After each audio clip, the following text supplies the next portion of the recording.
rugby. Hulle is baie excited vir my te wees. Baie spontaan.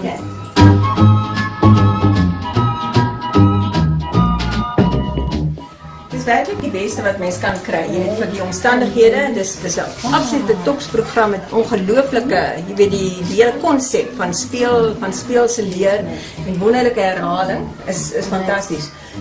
Kyk, die kinders se grootste beperking is dat hulle nie Engelse woordeskat het nie. Anders sou hulle nog baie vinniger gevorder het.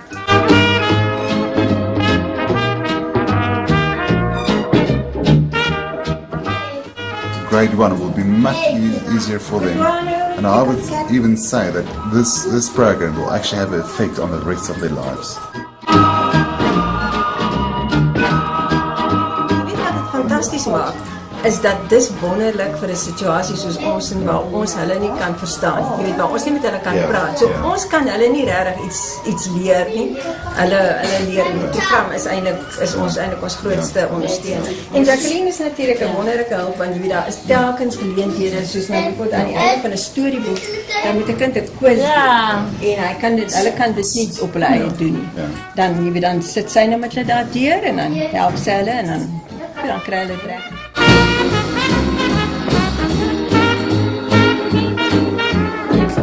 Going to change them, like when they're going to school, they're going to get exposure most to the English words. So I think it's going to build their self-esteem and confidence when they get to the school.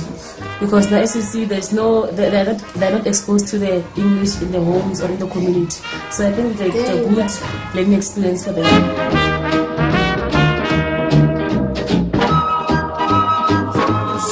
Hulle wil leer. Daar is enige kind wat explore, wil hulle weet wat se knoppies druk jy. Hulle wil geweet het van hoe werk die modem en al die connecties, die internet connecties.